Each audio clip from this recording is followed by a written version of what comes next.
Welcome back to Moumita lifestyle. সবাই কেমন আছো? বুঝছি ভালো আছো, সুস্থ আছো। আমিও বেশ ভালো আছি।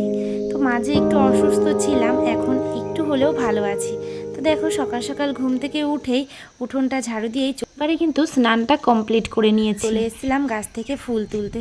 তো দেখতেই পাচ্ছ কত সুন্দর কাঞ্চন ফুল হয়েছে, আর গাছগুলো না ফুল পুরো ভরে যায়। রাস্তা থেকে যারা হাঁটাচলা করে তারাই বেশিরভাগ দিন ফুলগুলো তুলে নিয়ে যায়। তো তারপর চলে এলাম রান্নাঘরে। রান্নাঘরে এসেই এই যে গ্যাস ওভেনটা তো আগেই মোছা ছিল, মানে রাত্রেবেলায় মোছা ছিল, তো এখন আবার ওভেনটা ঠিকঠাক করে নিলাম। তারপরে দেখো এখানে আমি গরম জল বসিয়ে দিচ্ছি, ছেলে মেয়েকে হরলিক্স বানিয়ে দেবো। তো ছেলে হরলিক্সটা পরে খাবে, মেয়েকে হরলিক্সটা খাইয়ে দেবো। সেই জন্য এই যে গরম জলটা আমার হয়ে গেছে আর ওদেরকে হরলিক্সটা গুলিয়ে দিচ্ছি। আর আমি না সকালবেলায় উঠেই গরম জলটা খেয়ে নিয়েছিলাম, সেটা তোমাদের সাথে শেয়ার করা হয়নি। আর আমার গলার ভয়েসটা একটু হয়তো তোমাদের শুনতে অসুবিধা হচ্ছে, কারণ আমার না এতটাই ঠান্ডা লেগেছিল, ভয়েসটা দিতে খুবই অসুবিধা হচ্ছে। তো আমি বুঝতে পারছি আমার যেমন ভয়েস দিতে অসুবিধা হচ্ছে, তোমাদেরও হয়তো শুনতে আমার ভয়েসটা একটু অন্যরকম লাগবে। তো তারপরে মেয়েকে হরলিক্সটা খাইয়ে চলে এসেছিলাম উপরের ঘরটা পরিষ্কার করতে। আর এই যে স্টিলের খাটটা, এটা তো মাঝে মধ্যে একটু পরিষ্কার করা লাগে।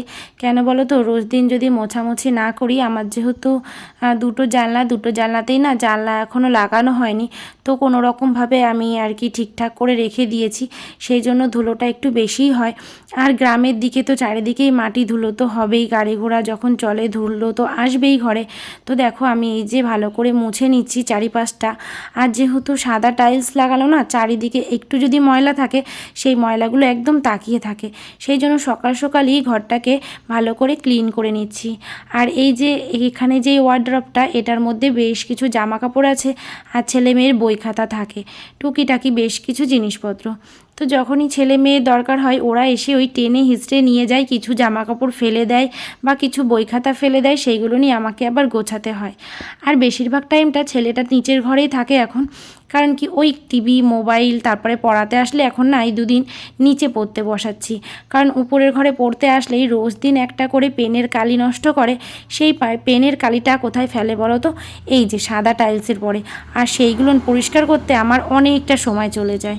তো যাই হোক, মোছামুছির কাজটা আমার হয়ে গেছে, এবার চলে এসেছি বিছনার চাদরটা চেঞ্জ করতে। হ্যাঁ ডেকে নিয়ে আয়, ডেকে নিয়ে আয়, তাড়াতাড়ি ঝড় বৃষ্টি ডেকে নিয়ে আয়।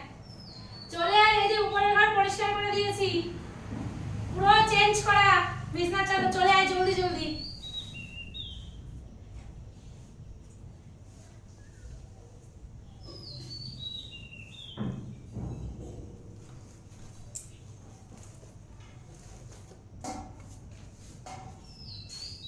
সকালে যখন ঘুম থেকে উঠেছিলাম আকাশটা কিন্তু বেশ পরিষ্কার ছিল। তো যত সময় যাচ্ছে তত আকাশের মুখটা প্রায় ভাঁড় হয়ে যাচ্ছে, মানে মেঘলা হয়ে গেছে। তো মনে হচ্ছে যেন ঝড় বৃষ্টি আসবে, আর এর মধ্যে তো ঝড় বৃষ্টি হওয়ারও কথা রয়েছে।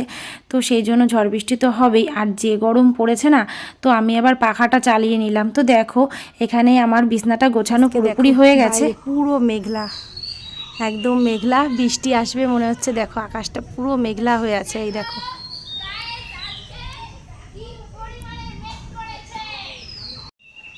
দেখো ভীষণ মেঘ করেছে, চারিদিক পুরো অন্ধকার হয়ে গেছে, গুমটে গরম, কোনো হাওয়া বাতাস হচ্ছে না, দেখো পুরো মেঘলা।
হচ্ছে না মা।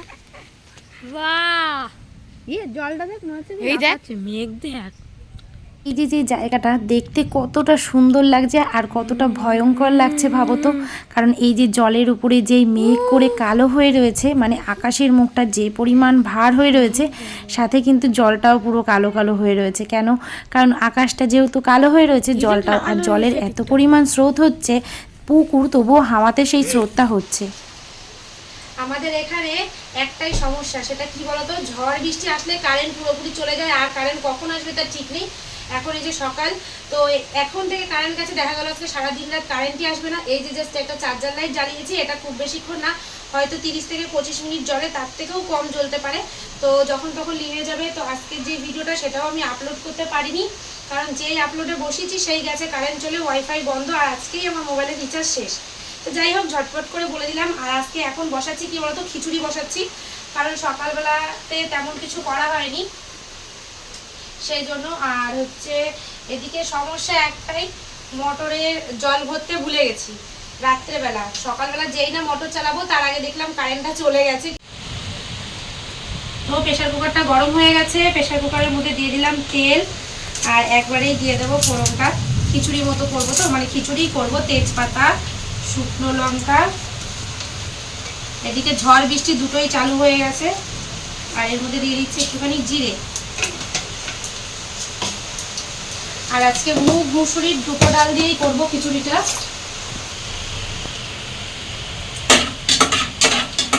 খুব তাড়াহুড়ো করে করছি, কারণ কি বলতো, এই যে জানলা দরজা সব দিতে হবে বন্ধ করে, এত পরিমাণ হাওয়া আসবে, কারণ ভীষণই ঝড় শুরু হয়ে গেছে। এবার যেই মেঘ ডাকলে আমার ভীষণই ভয় লাগে, মানে বজ্র পড়লে আমার ভীষণ ভয় লাগে। চারিদিকে যেহেতু মানে একদম গাছপালা দিয়ে ভর্তি। আগে 2 বছর আমফানের আগের বারও কিন্তু একদম আমাদের ঘরের পাশেই মানে বজ্র পড়ে হচ্ছে গিয়ে অনেকগুলো গাছপালা পুড়ে গেছে। তো সেই জন্যই ভীষণই ভয় লাগে।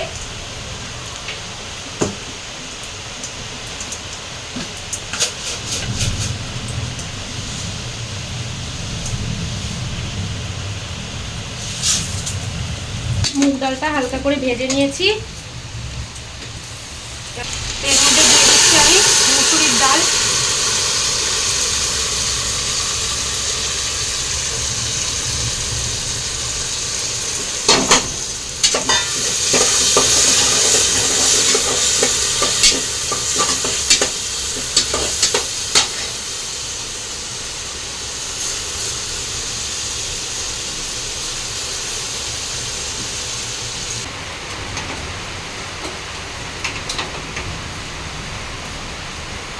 আর এখানে দেখো রাত্রের যে বাসনগুলো, সেই বাসনগুলো সব মেজে রেখেছিলাম, সেগুলো নিয়ে তুলে গুছিয়ে নিচ্ছি। আর কারেন্ট নেই তো, অন্ধকারের মধ্যে যতক্ষণ কাজগুলো করা যায় আর কি।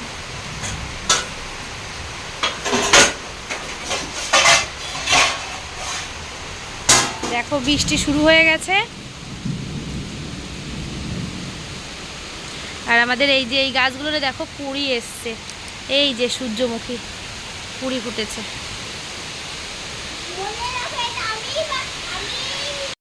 দেখো হাওয়াও দিচ্ছে, আর একটু ঠান্ডা ঠান্ডা আবহাওয়া, বুঝতেই পারছো বৃষ্টি পড়ছে, তার মানে একটু ঠান্ডা মনে হচ্ছে, যেন বৃষ্টিতে একটু ভিজি, বৃষ্টি ভিজে স্নান করব।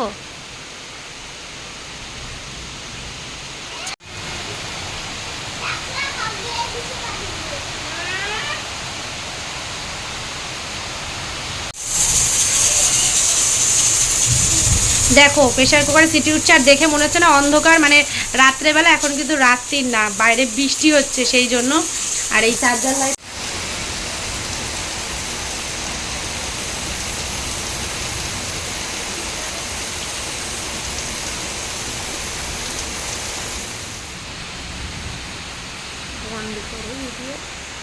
রান্নাটা বসিয়ে আমি চলে এসেছিলাম ব্যালকানিতে। তো এখন একটু কম আছে বৃষ্টিটা, তবুও বৃষ্টি হচ্ছে। আর আমার জানো তো মন চাইছিল যে আমি একটু বৃষ্টিতে ভিজি। অনেক দিন না হয়ে গেছে বৃষ্টিতে আর ভেজা হয় না। তবে বৃষ্টিতে ভিজলে ওই যে বৃষ্টি ভিজতে গেলে হয় বাইরে যেতে হবে, নয়তো রাস্তায় আর নয়তো ছাদের পরে। আর এত পরিমাণ মেঘ ডাকে আমার না ভয় লাগে ভীষণই ওই বৃষ্টির মধ্যে বাইরে বেরোতে। তো তারপর ওখান থেকে চলে এসেছি রান্নাঘরে পেঁয়াজ কাটতে, কারণ ওদিকে খিচুড়ি বসিয়েছি আর করে নেব ডিমের অমলেট।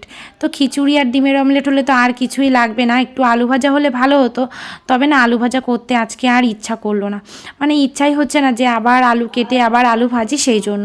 তো দেখো এখানে পেঁয়াজগুলো কুচিয়ে নিয়েছি, আর ওদিকে ক্যামেরাটা ধরেছিল আমার মেয়ে। তো মেয়ে যেহেতু আমার সাথে সাথেই থাকে, মানে ও আর কি করবে, ছোট মানুষ, ঘরের থেকে তো বেরোতে পারছে না বৃষ্টির মধ্যে, তো আমার কাছেই ছিল। আমি বললাম ঠিক আছে তাহলে তুমি কি করবা, ক্যামেরাটা ধরো। আগের একটা ব্লগে তোমরা দেখেছিলে আমি ভীষণই অসুস্থ ছিলাম, আমার ছেলে মেয়ে ছিল আমার পাশে। তো যেহেতু বাড়িতে কেউ নেই, ছেলে মেয়ে ছাড়া আর কেই বা থাকবে, তো যাই হোক আমি অসুস্থ ছিলাম, সেটা তোমরা যারা যারা দেখেছো আমার ভিডিওটা, তো সবাই প্রত্যেকেই খুব ভালো ভালো কমেন্ট করেছো, বলেছো যে নিজের শরীরের যত্ন নিতে বা নিজের প্রতি কেয়ার করতে। তো সত্যি তোমাদের এই ভালো ভালো কমেন্টগুলো পেলে না অনেকটা ভালো লাগে, মনটাও অনেকটা ফ্রেশ হয়ে যায়। তো যাই হোক তোমরা সবাই এত ভালো ভালো কমেন্ট করেছো, সেই জন্য তোমাদের সবাইকে অনেক অনেক ভালোবাসা রইলো। তো কমেন্টটা অনেকেই করেছো, সেই জন্য সবার আর নাম ধরে ধরে আমি বললাম না। তো যদি কারোর মনে হয় যে আমার ব্লগে আমাদের নামগুলো আমি নেব, তাহলে তোমরা আমাকে জানাতে পারো, আমি অবশ্যই পরের ব্লগটাতে তোমাদের সবারই নাম নিয়ে নেব।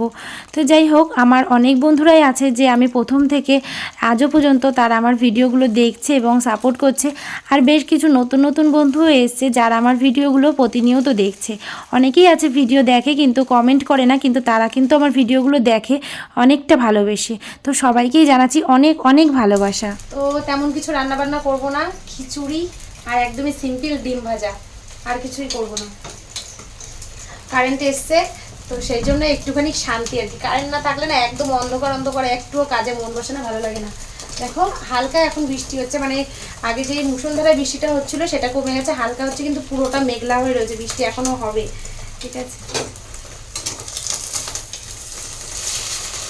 তো অমলেটগুলো আমার করা হয়ে গেছে, আর এদিকে দেখো অনেকটাই বেলা হয়ে গেছিলো, বেলা বলতে না 1টা বাজে। তো আমার আজকে ভীষণই খিদেও পেয়ে গেছিলো, সাথে মেয়েও বলছিল গরম গরম খিচুড়ি খাবো। তো ভাবলাম যাই হোক আজকে খাওয়া দাওয়াটা সকাল সকালই করে নিই। আর সকালবেলায়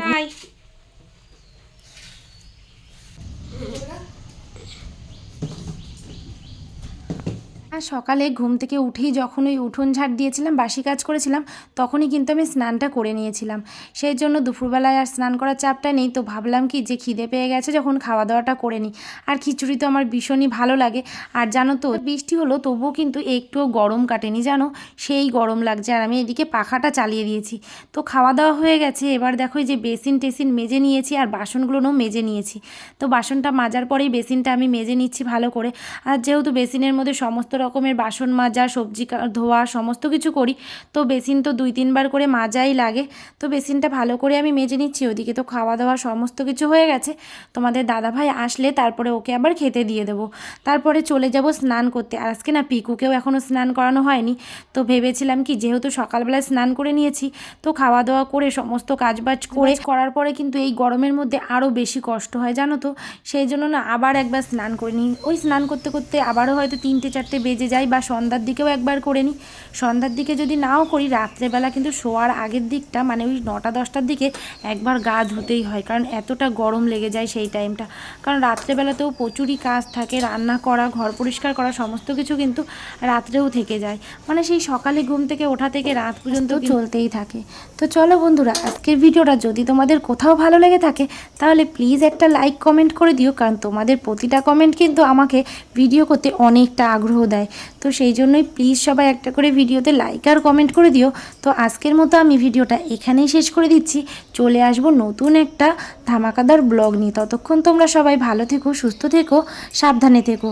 তো চলো আজকের মতো বাই বাই।